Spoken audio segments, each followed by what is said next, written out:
ഈ അന്ധവിശ്വാസങ്ങളും മാധ്യമങ്ങളും എന്ന് പറയുമ്പോൾ നമുക്കറിയാലോ, ഈ നേരത്തെ പലരും തന്നെ പറഞ്ഞു, ഇവിടെ തന്നെ 60 വയസ്സിൽ താഴെയുള്ളവർ വളരെ കുറച്ച് പേരേ ഉള്ളൂ.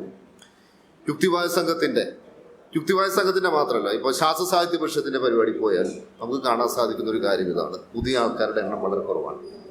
പക്ഷെ നമ്മൾ മനസ്സിലാക്കേണ്ട ഒരു കാര്യം എന്തെന്നാൽ, കാലത്തിന്റെ മാറ്റം ശരിക്കും ഉൾക്കൊള്ളണം. അപ്പം അടുത്ത് എന്നോട് ഒരു അധികം രാഷ്ട്രീയമൊന്നുമില്ല കേട്ടോ, ആ കുട്ടിക്ക് അധികം രാഷ്ട്രീയമൊന്നുമില്ല, പേപ്പറൊന്നും വായിക്കില്ല, TV കാണില്ല, വലിയ രാഷ്ട്രീയ ചർച്ചകളൊന്നും പങ്കെടുക്കില്ല, വിദ്യാർത്ഥി രാഷ്ട്രീയത്തിലൊന്നുമില്ല. പക്ഷെ എന്നോട് വന്ന് പറഞ്ഞു, സാറേ എനിക്ക് യുക്തിവാദിയാവണം പറഞ്ഞു.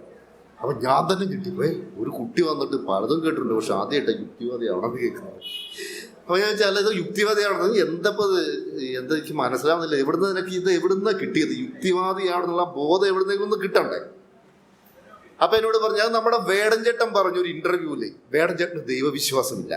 മാത്രമല്ല, വേടൻചേട്ടൻ പറഞ്ഞു, സീതയെ കാട്ടിലുപേക്ഷിച്ച രാമൻ എൻ്റെ ദൈവമല്ല, രാമനെ ഞാൻ എങ്ങനെ വിശ്വസിക്കും എന്ന് ചോദിച്ചു.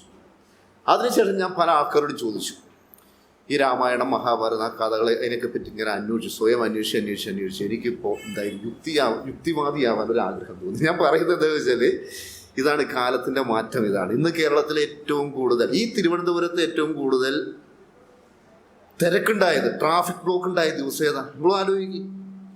തിരുവനന്തപുരം നഗരത്തിലെ ഏറ്റവും വലിയ ട്രാഫിക് ബ്ലോക്ക് ഉണ്ടായ ദിവസം എന്ന് പറഞ്ഞാൽ, ഇവിടെ ഒരു സഹകരണ വകുപ്പ് ഒരു വലിയ ഫെസ്റ്റിവൽ സംഘടിപ്പിച്ചിരുന്നു. അതിനകത്ത് വേടൻ ഒരു ദിവസം വൈകിട്ട് പാട്ട് പാടാൻ വന്നു. അന്ന് ഞാൻ എൻ്റെ ഡ്യൂട്ടി കഴിഞ്ഞ് മടങ്ങിപ്പോകുന്ന സമയമാണ്. എനിക്ക് പോകാൻ പറ്റില്ല, അത്ര കണ്ട് ബ്ലോക്കായിരുന്നു. ആ മ്യൂസിയം, കനക്കുന്ന മേഖല മൊത്തം തിരക്കെന്ന് മാത്രമല്ല, 4 പാട്ടേ അവിടെ പാടാൻ സാധിച്ചുള്ളൂ. അപ്പോഴേക്ക് പോലീസ് വന്ന് പറഞ്ഞു, നിങ്ങൾ ദയവ് ചെയ്ത് നിർത്തണം, ഇവിടുത്തെ തിരക്ക് ഞങ്ങൾക്ക് നിയന്ത്രിക്കാൻ പറ്റില്ല. ഇന്ന് കേരളത്തിലെ ഏറ്റവും കൂടുതൽ വായനക്കാരുള്ള സാഹിത്യകാരൻ ആരാണ്? ഏറ്റവും കൂടുതൽ ആരാധകരുള്ള സാഹിത്യകാരൻ ആരാണ്? ഇപ്പോൾ ഒരു സംശയം വേണ്ട, അഖിൽ ധർമ്മജനാണ്. അഖിൽ ധർമ്മജൻ നമ്മുടെ രാമാനന്ദ് എഴുതി, അറിയാലോ, ഇപ്പോൾ സാഹിത്യ അക്കാദമി അവാർഡ് കിട്ടിയ ഒരു വിവാദം അങ്ങനെ. പക്ഷെ എന്ത് പറഞ്ഞാലും 4 ലക്ഷം കോപ്പികളാണ് വിറ്റുപോയി. കഴിഞ്ഞ ലോക്സഭാ തെരഞ്ഞെടുപ്പ് സമയത്ത് BJPക്ക് അപ്രതീക്ഷിതമായി അവർ 400+ സീറ്റാണ് പ്രതീക്ഷിച്ചിരുന്നത്. അവർക്ക് തനിച്ച് ഭൂരിപക്ഷം കിട്ടിയില്ല. അതിലേറ്റവും കൂടുതൽ കോൺട്രിബ്യൂട്ട് ചെയ്ത ആളാരാ? അതിനകത്ത് ഏറ്റവും കൂടുതൽ കോൺട്രിബ്യൂട്ട് ചെയ്ത ആളെന്ന് പറഞ്ഞാൽ ധ്രുവ് റാഡി എന്നൊരു വീഡിയോ ജേർണലിസ്റ്റ് എന്ന് നമുക്ക് പറയാൻ പറ്റില്ല. ധ്രുവ് റാഡിയുടെ വീഡിയോ നിങ്ങൾ കണ്ടിട്ടില്ലേ? അപ്പോൾ ഞാൻ പറഞ്ഞു, ഇതാണ് കാലത്തിൻ്റെ മാറ്റം ഇതാണ്. ഈ മാറ്റം ഉൾക്കൊണ്ടുകൊണ്ട് വേണം നമ്മുടെ അത് യുക്തിവാദി പ്രസ്ഥാനങ്ങളായാലും ശാസ്ത്ര പ്രസ്ഥാനങ്ങളായാലും എല്ലാം തന്നെ പ്രവർത്തിക്കാൻ, മാധ്യമപ്രവർത്തകർ എല്ലാവരും തന്നെ പ്രവർത്തിക്കാൻ. അപ്പോൾ എൻ്റെ വിഷയം പറഞ്ഞാൽ അന്ധവിശ്വാസങ്ങളുടെ മാധ്യമ ചരിത്രമാണ്. ഏറ്റവും ഒടുവിലത്തെ സംഭവം പറയാം. നമ്മുടെ എയർ ഇന്ത്യയുടെ ഒരു വിമാനം തകർന്നു വീണു, കുറേ ആൾക്കാർ മരിച്ചു. നമ്മുടെ മലയാളത്തിലെ, ഇന്ത്യയിലെ എല്ലാ ചാനലുകളും തത്സമയ സംപ്രേഷണം തുടങ്ങി. മലയാളത്തിൽ ഇതിൻ്റെ ഒരു ചാനലിലെ ഒരു പ്രശസ്തയായ ഇങ്ങനെ വനിതാ ആങ്കർ ഇങ്ങനെ സ്ക്രീനിൽ ഇങ്ങനെ പറഞ്ഞുകൊണ്ടിരിക്കുകയാണ്. എന്താ പറയുന്നത് വെച്ചാൽ, അതാ ഒരാൾ രക്ഷപ്പെട്ടു, അയാൾക്കൊരു മുടന്തുണ്ട്. മുടന്തെന്ന വാക്ക് പ്രയോഗിക്കരുത്, പോട്ടെ. അയാൾക്കൊരു മുടന്തുണ്ട്, ആ മുടന്തി അയാളിങ്ങനെ രക്ഷപ്പെട്ടുകൊണ്ടിരിക്കുന്നു. ദൈവം അയാളെ രക്ഷിച്ചു. അയാളുടെ ആ വിൻഡോ സീറ്റിനകത്താണ്, അതില്ലേ എമർജൻസി വിൻഡോ, 11A എന്നതാണ് ആ നമ്പർ. 11A നമ്പർ, അതായിരുന്നു അയാളുടെ സീറ്റ്. എന്തായാലും ദൈവം ഇതാ ഒരാളെ രക്ഷിച്ചിരിക്കുന്നു. ഇത് മലയാളത്തിൽ ഏറ്റവും കൂടുതൽ അറിയപ്പെടുന്ന ഒരു ആങ്കർ പറഞ്ഞ ഒരു കാര്യമാണ്. അപ്പോൾ സ്വാഭാവികമായിട്ടുള്ളൊരു സംശയം, ഒരാൾ മാത്രമാണ് രക്ഷപ്പെട്ടത്, മറ്റുള്ളവരെയൊക്കെ ദൈവം കൊന്നതാണോ? മറ്റുള്ളവരെല്ലാം തന്നെ ദൈവം വധിച്ചതാണോ? അത് കഴിഞ്ഞു. അടുത്തൊരു ചാനൽ, നമ്മുടെ ജനം TV, RSSന്റെ, ഇത് ആദ്യം പറഞ്ഞ റിപ്പോർട്ടറിൻ്റെയാണ്. ഞാൻ ആ ആങ്കറുടെ പേര് പറയുന്നില്ല, കാര്യം മറ്റൊന്നുമില്ല. ഒരാൾക്കെതിരെ കാര്യം പറയുമ്പോൾ അവർക്ക് തിരിച്ചെന്തെങ്കിലും വിശദീകരണം നൽകാനുള്ള അവസരം കൊടുക്കണം. അവരിപ്പോൾ അവിടെ ഉണ്ടെങ്കിൽ ഞാൻ അവരുടെ പേര് വെച്ച് പറഞ്ഞിട്ടുണ്ടായിരുന്നു. അപ്പോൾ അതേ ജനം TVയിൽ അടുത്ത സംഗതി, എല്ലാം നശിച്ചു, ആൾക്കാർ മരിച്ചു, സാധനങ്ങളൊന്നും കിട്ടുന്നില്ല, ശരീരത്തിന്റെ ഭാഗങ്ങൾ പോലും കിട്ടുന്നില്ല. പക്ഷേ അവിടെ ഇതാ ഭഗവത്ഗീതയുടെ ഒരു കോപ്പിക്ക് യാതൊരു കുഴപ്പമില്ല. ഭഗവത്ഗീതയുടെ കോപ്പിക്ക്, കാരണം എന്താ വെച്ചാൽ ദൈവം രക്ഷിച്ചു. തീർന്നില്ല. ഈ ഒരു വളരെ അത്ഭുതകരമായ രീതിയിൽ ഒരു സ്ത്രീ രക്ഷപ്പെട്ടു. അതെന്താ വെച്ചാൽ അവരിങ്ങനെ പോവായിരുന്നു. വിമാനം പിടിക്കാനായി പോകുന്ന സമയത്ത് എന്ത് ചെയ്തു, വലിയ ട്രാഫിക് ബ്ലോക്ക് വന്നു. 10 മിനിറ്റ് താമസിച്ച കാരണം അവരോട് പറഞ്ഞു അവർക്ക് വിമാനത്തിൽ കയറാൻ പറ്റില്ല. അങ്ങനെ അവർ രക്ഷപ്പെട്ടു. അവരുടെ പേര് ഭൂമി ചൗഹാൻ. ഭൂമി ചൗഹാൻ പറഞ്ഞു, അയ്യോ ഇത് ഗണപതി ഭഗവാൻ എന്നെ രക്ഷപ്പെടുത്തി. അതാണ് അടുത്ത സംഗതി. അതും കഴിഞ്ഞു. ഒരു ഗുജറാത്തിലെ ഒരു മുൻ മുഖ്യമന്ത്രി ഉണ്ടല്ലോ, വിജയ് റൂപാണി. വിജയ് റൂപാണിയുടെ കാര്യമാണ് അതിലും വലിയ രസം. വിജയ് റൂപാണിക്ക് ഏറ്റവും ഇഷ്ടപ്പെട്ട ഒരു നമ്പർ ഉണ്ട്, 1206. 1206 വിജയ് റൂപാണിയുടെ ഭാഗ്യ നമ്പർ. വിജയ് റൂപാണിയുടെ എല്ലാ വാഹനങ്ങൾക്കും 1206 നമ്പർ.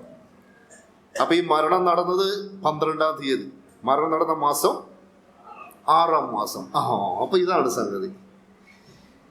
ഇങ്ങനെ ഭാഗ്യ നമ്പറുള്ള ആ നമ്പറുള്ള അതേ ദിവസം തന്നെ വിജയ് റൂപാണി മരിച്ചു. മാത്രമല്ല, ഗുജറാത്തിലെ TV ചാനലുകൾ അന്ന് ചർച്ച നടത്തുമ്പോൾ ഒരു ജോത്സ്യനുണ്ടായിരുന്നു. പല അതിഥികളുടെയൊക്കെ ആ വിദഗ്ധൻ ഈ വിദഗ്ധൻ പറഞ്ഞിട്ട് ഒരു ജോത്സ്യൻ, ഈ ജോത്സ്യനോട് ചോദിക്കുകയാണ്, ഇത് ഈ ഭാഗ്യ നമ്പറിന്റെ വല്ല പ്രശ്നമാണോ? അപ്പൊ ഞാൻ പറയുന്നത് ഇതൊക്കെയാണ് ഇന്നത്തെ മാധ്യമങ്ങളുടെ ഇപ്പോഴത്തേതായ അവസ്ഥ. എന്തായാലും ഇനിയിപ്പോ ഇനി നിങ്ങൾ നോക്കിക്കോ, ഇതിന്റെ ഒരു അടുത്ത ഘട്ടം പറഞ്ഞാല് വിമാനത്തിൽ അറിയാലോ 2 ക്ലാസ് ഉണ്ട്, ബിസിനസ് ക്ലാസ് ഉണ്ട്, പിന്നെ സാധാരണ ക്ലാസ്, എക്കണോമിക് ക്ലാസ്. ഇനി മിക്കവാറും ആ വിൻഡോ സീറ്റിന്റെ 11A എന്ന നമ്പറില്ലേ, അതിന് പ്രത്യേക ചാർജ് ആവാനുള്ള സാധ്യത ഉണ്ട്. കാരണം എന്താ വെച്ചാൽ അതൊരു ഭാഗ്യ നമ്പറായി ആ രീതിയിലാണ്.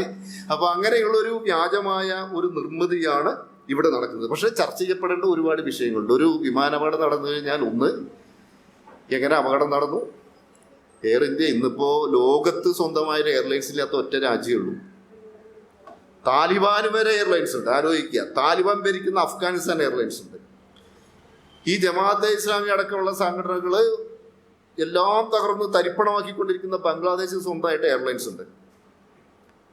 പാവപ്പെട്ട രാജ്യങ്ങളായ സുഡാൻ, അവർക്കൊക്കെ സ്വന്തമായിട്ട് എയർലൈൻസ് ഉണ്ട്. ഇന്ത്യക്ക് സ്വന്തമായിട്ട് എയർലൈൻസ് ഇല്ല.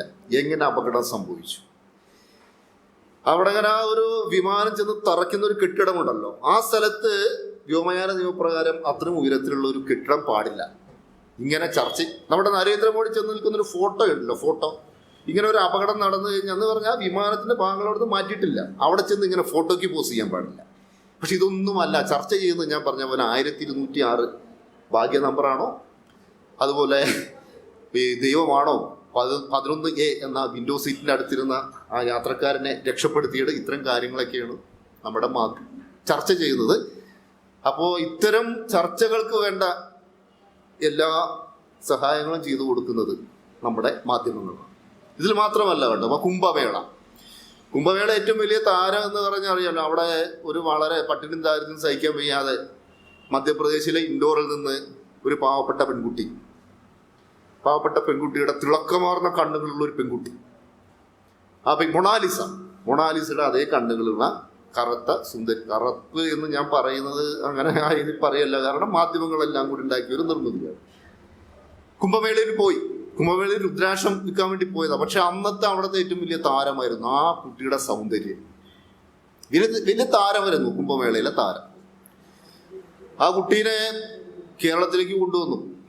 ബോബി ചെമ്മണ്ണൂർ കേരളത്തിൽ കൊണ്ടുവന്ന ആ കുട്ടിയെ വെച്ച് ഒരു പരസ്യം ചെയ്തു. ഇവിടെ വലിയ ഷോ നടത്തി, ആ കുട്ടിക്ക് കാശുണ്ടാക്കി കൊടുത്തു. അങ്ങനെ കുംഭമേളയിലെ വലിയൊരു താരനിർമ്മിതിയായിട്ട് അവിടെ പലരും തന്നെ സിനിമയിലെല്ലാം തന്നെ നായികയായി അഭിനയിക്കാമെന്ന് എല്ലാം നൽകി. പക്ഷെ പോയി ഇപ്പൊ യാതൊരു അനക്കുമില്ല. കാര്യം എന്തെന്നാലേ, നമ്മൾ നോക്കുന്നത് ഈ നോർത്ത് ഇന്ത്യയിലെ ഒരു സിനിമയിൽ വരുന്ന സമയത്ത് അവർ ആദ്യം നോക്കുന്നത് എന്താ ചോദിച്ചാൽ അവരുടെ ജാതി ഏതാണ്. കുംഭമേളയിൽ വേറൊരു താരം ഉണ്ടായിരുന്നു, IIT ബാബ എന്നൊരു ബാബ. ഒരു IITയിലെ വലിയ എഞ്ചിനീയറാണ്. അമേരിക്കയിലൊക്കെ പോയി, പക്ഷെ എല്ലാം ഉപേക്ഷിച്ച് അവിടെ സന്യാസിയായി കുംഭമേളയിൽ വന്നു. IIT ബാബയെ വലിയ ഉന്നതമായ വിദ്യാഭ്യാസം ലഭിച്ചിട്ട് പോലും ഈ കുംഭമേളയിലെ സന്യാസിയാന്ന് വന്ന IIT ബാബയെ വലിയ പ്രതീകമായിട്ടാണ് ഇന്ത്യൻ മാധ്യമ ലോകം, കേരളത്തിൽ നിന്ന് പോയ മാധ്യമങ്ങളൊക്കെ ഉയർത്തി കാണിച്ച്. കുംഭമേളയെല്ലാം കഴിഞ്ഞ അവസാനം ജയ്പൂരിൽ വെച്ച് ഈ IIT ബാബ പിടിയിലായി. എന്തിനാ പിടിയിലായത്? കഞ്ചാവ് കിടത്തി.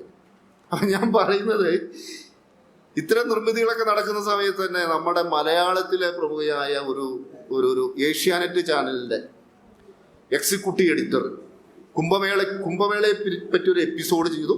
അതിനകത്ത് ചെറിയൊരു വിമർശനം മാത്രം നടത്തിയപ്പോൾ ആ ചാനലിന്റെ ഉടമസ്ഥനായ രാജീവ് ചന്ദ്രശേഖർ എന്ന BJPയുടെ ഇന്നത്തെ സംസ്ഥാന പ്രസിഡന്റ് ഉടൻ തന്നെ എന്ത് ചെയ്തു?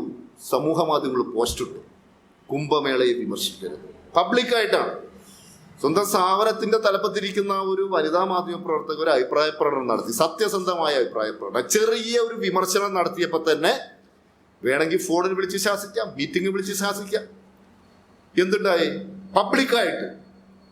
അതായത് ഇതൊന്നും എൻ്റെ സ്ഥാപനത്തിൽ നടക്കില്ല എന്ന് ആ മാധ്യമപ്രവർത്തകർക്ക് ഒരു മുന്നറിയിപ്പ് കൊടുക്കുന്ന ഒരു വശത്ത്. രണ്ട്, തൻ്റാണ് ഈ BJP-ക്കാർക്കൊക്കെ ഒരു ഇത് കൊടുക്കണം, എനിക്കൊന്നും ഇതിലൊരു പങ്കുമില്ല, ഇനി നിങ്ങൾ ഇതും പറഞ്ഞിട്ട് അവസാനം എൻ്റെ കസേര തട്ടി തെറിപ്പിക്കരുത്. അപ്പൊ ഇത്തരത്തിലുള്ള അവഹേളനങ്ങൾ, ശാസനകൾ, ഇതെല്ലാമാണ് സത്യസന്ധമായി പറഞ്ഞ ഇപ്പോഴത്തെ മാധ്യമ രംഗത്ത് നടക്കുന്നത്. ഇത് നമുക്ക് എല്ലാത്തിലും കാണാം, എല്ലാ കാര്യങ്ങളും കാണാൻ സാധിക്കും. ഇപ്പൊ ഉദാഹരണം പറഞ്ഞാല് കഴിഞ്ഞ കുംഭമേള, നിങ്ങൾ ആരെങ്കിലും സുകേശിനി അമ്മയെ കേട്ടിട്ടുണ്ടോ? സുകേശിനി അമ്മ, സുകേശിനി അമ്മേനെ നിങ്ങൾ കേട്ടിട്ടുണ്ടോ? കേട്ടിട്ടുണ്ടാവില്ല. അതാ സംഗതി. നമ്മുടെ ഏറ്റവും വലിയൊരു, നിങ്ങളുടെ കുഴപ്പമില്ല കേട്ടോ, അത് മാധ്യമങ്ങളുടെ കുഴപ്പം. നിങ്ങൾക്ക് ആർക്കും തന്നെ സുകേശിനി അമ്മയെ അറിയില്ല. സുകേശിനി അമ്മ എന്ന് പറഞ്ഞാൽ കഴിഞ്ഞ ആറ്റുകാൽ പൊങ്കാല ഉണ്ടായില്ലേ? ആറ്റുകാൽ പൊങ്കാലയുടെ അന്ന് ഈ തിരുവനന്തപുരം നഗരത്തിൽ നടന്ന ഏറ്റവും ചർച്ച ചെയ്യപ്പെടേണ്ട ഒരു വിഷയമാണ്. പക്ഷെ ആരും ഇത് ചർച്ച ചെയ്തില്ല. അപ്പൊ അതിനെപ്പറ്റി നമ്മുടെ ദേശാഭിമാനിയിൽ വന്നൊരു വാർത്ത ഞാൻ വായിക്കാം. പൊങ്കാലക്കിടെ, അതായത് മാർച്ച് 22 വന്നത്, അതായത് പൊങ്കാല കഴിഞ്ഞ് 10 ദിവസം കഴിഞ്ഞിട്ടാണ് ആ വാർത്ത വരുന്നത്.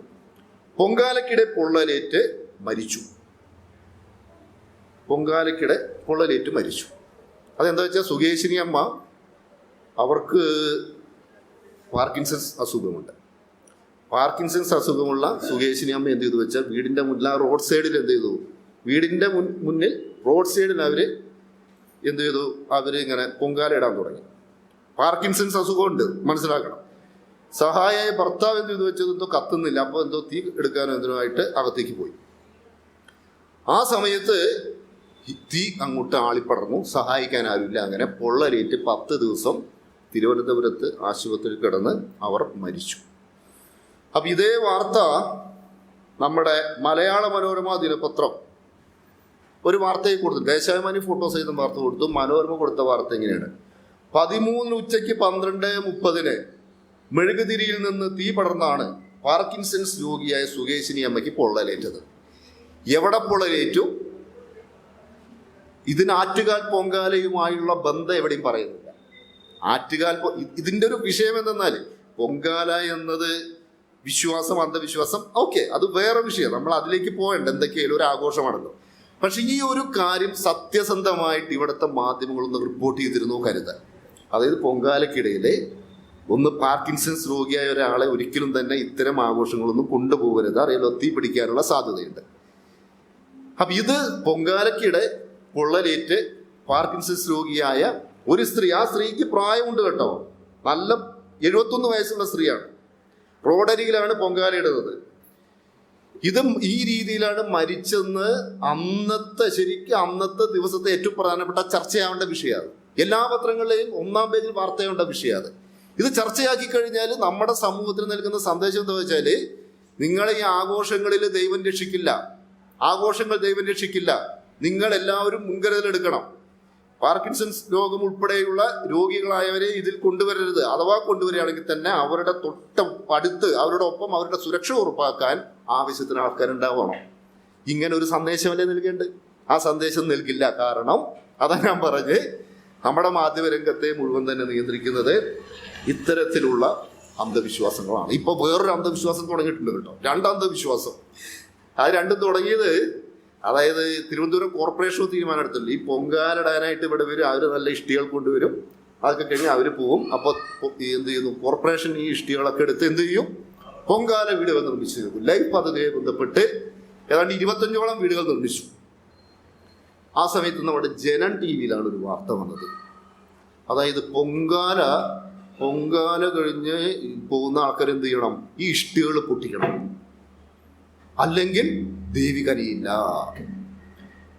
അതായത് ഇതുകൊണ്ട് പാവങ്ങൾക്ക് വീട് നിർമ്മിച്ച് നൽകിക്കഴിഞ്ഞാൽ സർക്കാരിനും കോർപ്പറേഷനും വല്ല രാഷ്ട്രീയ നേട്ടം ഉണ്ടാകുമെന്ന് സംശയം. അപ്പൊ അതിനായിട്ടുള്ള ഒരു അന്ധവിശ്വാസമാണ് എന്ത്, 25 വീട് ഇതേവരെ നിർമ്മിച്ചു കൊടുത്തു. അപ്പൊ പൊങ്കാല പൊട്ടിക്കണം, ഇഷ്ടിക പൊട്ടിക്കണം, അങ്ങനെ ഇതിങ്ങനെ ഞാൻ അത് ശ്രദ്ധിച്ചതാണ്. എൻ്റെ ഓഫീസിന്റെ കരട് ഓഫീസിന്റെ അവിടെ കണ്ട് ഇത് കഴിയുമ്പോഴേക്കും ഒരാൾ ഇങ്ങനെ നടന്നു പറയും, ഇഷ്ടിക പൊട്ടിക്കണം കേട്ടോ, അല്ലെങ്കിൽ പ്രശ്നമാണ്, ആ രീതിയിൽ പറയും. വേറൊരു ആചാരം നടന്നു. അത് കഴിഞ്ഞ വർഷത്തിന്റെ ഈ തവണത്തെ പൊങ്കാലയുടെ മുന്നത്തെ പൊങ്കാലയിൽ വേറൊരു ആഘോഷം നടന്നു. പണ്ട് ഈ പൊങ്കാല നടക്കുന്ന ദിവസമൊന്നും തന്നെ നമ്മുടെ രാജ്ഞിയോ രാജാവോ രാജകുടുംബാംഗങ്ങളൊന്നും പുറത്തിറങ്ങിയിരുന്നില്ല. പൊങ്കാല എന്ന് പറഞ്ഞാൽ പണ്ട് ഈ അറിയാലോ, വളരെ പാർശ്വവൽക്കരിക്കപ്പെട്ട വിഭാഗക്കാരുടെ ഒരു ആഘോഷമായിരുന്നു. അന്ന് ഇവരെ കാണുന്നതേ അയിത്തമായിരുന്നു. പക്ഷേ കഴിഞ്ഞ വർഷത്തിന്റെ മുന്നത്തെ വർഷം നമ്മുടെ ഇവിടത്തെ അശ്വതി തിരുനാൾ തമ്പുരാട്ടിയും രാജകുടുംബം കൂടിയിട്ട് ഒരു രഥം പോലെ ഒന്നിൽ വന്നിട്ട് ഇങ്ങനെ പോവാണ്. അപ്പം എല്ലാവരും കൂടി ഇങ്ങനെ കുരവിട് രണ്ട് സൈഡിൽ നിൽക്കുന്ന ആൾക്കാർ. അതായത് രാജഭരണത്തിലേക്ക് വീണ്ടും മടങ്ങിക്കൊണ്ടുപോകാനുള്ള ശ്രമമാണ്. അവിടെ വേറൊരു യുവരാജാവ് ഉണ്ടല്ലോ, എന്താണ്, ആദിത്യവർമ്മ. ഇപ്പോൾ ഇവിടുത്തെ പ്രധാന പരിപാടികളിലൊക്കെ പ്രധാനപ്പെട്ട ഉദ്ഘാടകൻ ആ യുവരാജാവാണ്. ദുഃഖരെന്ന് പറഞ്ഞിട്ട് ഇപ്പോഴും ഒരു വർഷം 50 ലക്ഷത്തോളം രൂപയാണ് ആർക്ക്, ഈ രാജകുടുംബത്തിന് നമ്മുടെ സർക്കാർ പെൻഷനായി കൊടുക്കുന്നത്. അത് പോട്ടെ. അപ്പോൾ ഇത്തരത്തിലുള്ള ആചാരം പക്ഷേ ഇത്തവണ അത് നടന്നില്ല കേട്ടോ. കഴിഞ്ഞ തവണ നടന്നതിന് ശേഷം സമൂഹ മാധ്യമങ്ങളിലൂടെ ഇതിനെതിരെ ഭയങ്കര വിമർശനം വന്നു. അതുകൊണ്ട് ഇത്തവണ ഞാൻ അന്വേഷിച്ചു. അപ്പോൾ ഇത്തവണ എന്താ വെച്ചാൽ അവർ വന്ന് തൊഴുതു പോയതല്ലാതെ ഈ മറ്റേ രഥമോ പ്രദർശനമോ ഒന്നും തന്നെ ഉണ്ടായില്ല. അപ്പോൾ ഈ വിമർശനം കൊണ്ട് കാര്യമുണ്ടാവുന്നുണ്ട്. പക്ഷെ നമ്മൾ മനസ്സിലാക്കേണ്ടത് ഒരു കാലമുണ്ടായിരുന്നു മാധ്യമങ്ങൾ, ഞാൻ പറഞ്ഞ പോലെ ഇപ്പോൾ പൊങ്കാലയിൽ നിന്ന് ഈ തീ പടർന്ന് ഒരു വൃദ്ധയായ സ്ത്രീ മരിച്ചതുപോലെ അല്ല ഈ മാധ്യമം. അന്ന് ഇത്തരം വിഷയങ്ങൾ മറച്ചു വെക്കപ്പെടുന്നത് പോലെ ഇതിൽ ഇടപെടാത്തൊരു സമീപനമല്ല ഈ മാധ്യമങ്ങൾ ഒരു കാലത്ത് കൈക്കൊണ്ടിരുന്നത്. നിങ്ങൾക്കറിയാലോ, നിങ്ങൾക്കൊക്കെ അറിയുന്നുണ്ടാവും, 80കളിലാണ് ഒരു തിരുനാവുക്കരിശ് എന്നൊരു സിദ്ധൻ കേരളത്തിലൊട്ടാകെ നടന്ന് സിദ്ധൻ തലയിൽ 100 തേങ്ങ അടിച്ചു പൊട്ടിച്ച്, ആ തേങ്ങ അടിച്ച് പൊട്ടിച്ച് ഇങ്ങനെ ഇതുണ്ട് അതിൻ്റെ വെള്ളമുണ്ടല്ലോ, ഇളനീർ വെള്ളം, ആ ഇളനീർ വെള്ളം ഇങ്ങനെ വരും, അയാളുടെ താടിക്കൂട് ഒഴുകും. ആ സമയത്ത് വലിയൊരു ചെമ്പ് വയ്ക്കും, അത് ദിവ്യജലമാണെന്നും പറഞ്ഞ് അതിൽ നിന്നും ഇങ്ങനെ കോരി കുടിച്ച് ഇഷ്ടംപോലെ കാശ് അയാൾക്കിട്ട അങ്ങനെ വലിയൊരു ദിവ്യൻ ഒരു കാലത്ത് 80കളിൽ തിരുവനന്തപുരത്തല്ല കേരളത്തിലുടനീളം യാത്ര ചെയ്ത് ഒരുപാട് പണം സമ്പാദിച്ചിട്ടുണ്ട്. അന്ന് ഇത് എല്ലാം മാതൃഭൂമിയുടെയും കേരളഭൂമിയുടെ ഒക്കെ ഫ്രണ്ട് പേജിലെ വാർത്തയായിരുന്നു. വലിയ അത്ഭുതം, ദിവ്യാത്ഭുതം കേട്ടോ, തിരുനാവുക്കരിശിന്റെ ദിവ്യാത്ഭുതം. അന്നത്തെ ഒരു വാർത്തതായിരുന്നു. എനിക്ക് തോന്നുന്നു കേരളഭൂമിയിലെ തോന്നുന്നു യുക്തിവാദികൾ എവിടെയെന്നായിരുന്നു ചോദ്യം. തിരുനാവുക്കരിശിന്റെ ഫോട്ടോ വെച്ചിട്ട് യുക്തിവാദികൾ എവിടെ. അന്ന് ഈ വെല്ലുവിളി ഏറ്റെടുത്തു പ്രേമാനന്ദും അന്നുണ്ടായിരുന്ന അന്ന് നമ്മുടെ സുമാരൻ ചേട്ടനൊക്കെ ഉണ്ടാകുന്നത്, അവരെല്ലാവരും കൂടി ആ വെല്ലുവിളി ഏറ്റെടുത്തു. എന്നിട്ട് നമ്മുടെ കോയമ്പത്തൂരിൽ നിന്നും ആറുസ്വാമി എന്ന തമിഴ്നാട് യുക്തിവാദി സംഘം, അതിൻ്റെ ഒരു സംഘം ഇവിടെ വന്നു. എവിടെയെല്ലാം തിരുനാവുക്കരിശ് തേങ്ങ ഉടച്ചു അതേ സ്ഥലത്തെല്ലാം ചെന്ന് യുക്തിവാദികൾ തലയിൽ തേങ്ങ അടിച്ചു പൊട്ടിച്ച് ദിവ്യാത്ഭുതം പൊളിച്ചു കൊടുത്തു. തിരുനാവുക്കരിശ് ഓടിയ ഒരു ഓട്ടമുണ്ട്, ആ വഴിയിലൂടെ പുല്ല് മുളയ്ക്കില്ല. പക്ഷെ എന്താ സംഗതി ചോദിച്ചാൽ തിരുനാവുക്കരിശിന്റെ ഈ ഒരു ദിവ്യാത്ഭുത പ്രകടനം വാർത്തയാക്കി അതേപോലെ പത്രങ്ങളുടെ 1-ാം പേജില് മാതൃഭൂമിയും കേരളഭൂമിയെല്ലാം തന്നെ യുക്തിവാദി സംഘം പ്രവർത്തകരുടെ അവരുടെ ആ ഫോട്ടോ എൻ്റെ കയ്യിൽ ഇപ്പോൾ ആ ഫോട്ടോ സഹിതം അത് വാർത്ത കൊടുത്തിരുന്നു. അങ്ങനൊരു കാലമുണ്ടായിരുന്നു. എന്നാൽ ഇങ്ങനെയാണോ ഇപ്പോഴത്തെ മാധ്യമങ്ങൾ കൈകാര്യം ചെയ്യുന്നത്? ഇപ്പൊ അടുത്ത് നമ്മുടെ നെയ്യാറ്റിൻകരയിൽ ഒരു സമാധി ഉണ്ടല്ലോ, ആ സമാധിയുടെ അദ്ദേഹത്തിന്റെ പേരെന്താണ്? ഗോപൻ. നെയ്യാറ്റിൻകര ഗോപനാണ്. ആ ഗോപൻ എന്താക്കി? ഗോപൻ സ്വാമി അല്ലെ. കല്ലറയെ സമാധിയാക്കി, സമാധിയെ പിന്നീട് മഹാസമാധിയാക്കി. അവസാനം ഇതെല്ലാം കൂടി ഈ പോസ്റ്റ്മോർട്ടം എല്ലാം കഴിഞ്ഞ് അവിടെ കൊണ്ടുവന്ന സമയത്ത് ഈ നെയ്യാറ്റിൻകര ടൗണിൽ നിന്ന് ഈ വീട്ടിലേക്ക് വലിയ യാത്ര, എന്ത് യാത്രയുടെ? മഹാസമാധി യാത്രയാണ്. അന്നത്തെ ദിവസം 2 മണി തൊട്ട് ഏതാണ്ട് ഒരു 5 മണി വരെ നമ്മുടെ TV ചാനലുകളൊക്കെ അതിന് വിമർശനാത്മകമായിട്ടില്ല, അതെന്തോ വലിയൊരു ആഗോള സംഭവമായി മഹാസമാധിയും പിന്നെ ഈ മറ്റേ യാത്രയും അവിടുത്തെ നാമങ്ങൾ ജപങ്ങൾ എന്തോ വലിയൊരു ആത്മീയ സംഭവം എന്ന രീതിയിലാണ് കൊണ്ടാടിയത്. അപ്പൊ ഇതിൻ്റെ ഒരു വിഷയം ഇത്തരം കാര്യങ്ങൾ ഇതാണ് ഈ മാധ്യമങ്ങളുടെ ഒരു പൊതു സമീപനം. പറഞ്ഞ ഇതാണ് മാധ്യമങ്ങളുടെ ഒരു പൊതു സമീപനം. അതിനൊക്കെ നല്ല റേറ്റിംഗ് ഉണ്ടായി കേട്ടോ. ആ സമാധി യാത്ര 2 മണി തൊട്ട് 5 മണി വരെയുള്ള ആ സ്ലോട്ടിൽ മലയാളത്തിലെ 2 ചാനലുകൾ ഒഴിച്ച് ഞാൻ ജോലി ചെയ്യുന്ന കൈരളി ചാനൽ, പിന്നെ ഒന്ന് മീഡിയ വൺ അറിയാലോ, ജമാഅത്തെ ഇസ്ലാമിയുടെ ചാനലാണ്. പക്ഷെ മറ്റു ചാനലുകൾക്ക് അത് കൊടുക്കുകയും ചെയ്തെന്ന് മാത്രമല്ല ആ സമയത്തൊക്കെ നല്ല റേറ്റിംഗും കിട്ടി, കൂടുതൽ ആൾക്കാരത് കണ്ടിരുന്നു. പക്ഷെ ഇതുപോലെ നല്ല റേറ്റിംഗ് കിട്ടിയ മറ്റൊരു സംഭവം ഉണ്ടായി. അതായത് ഇതിനൊക്കെ ചോദ്യം ചെയ്യാൻ പോയി കഴിഞ്ഞാൽ എന്തായിരിക്കും എന്ന് തെളിയിക്കുന്ന ഒരു സംഭവം. അതെന്തെന്നാൽ നമ്മുടെ അമൃതാനന്ദമയെ കുറിച്ച് ട്രേഡ് വെൽ ഒരു പുസ്തകം എഴുതിയല്ലോ, വിശുദ്ധ നരകം. ആ പുസ്തകം ഇറങ്ങിയതിന് ശേഷം കൈരളി ടി വിയിൽ ജോൺ ബ്രിട്ടാസ് ട്രേഡ് വെല്ലിൻ്റെ ഒരു ഇന്റർവ്യൂ, നിങ്ങളൊക്കെ അത് കണ്ടിട്ടുണ്ടാവും. അപ്പോൾ ആ ഇന്റർവ്യൂ 2 ദിവസങ്ങളിലായാണ് സംപ്രേഷണം ചെയ്തത്. നമ്മളൊരു 7 മണി തുടങ്ങി ഒരു 9 മണി വരെ.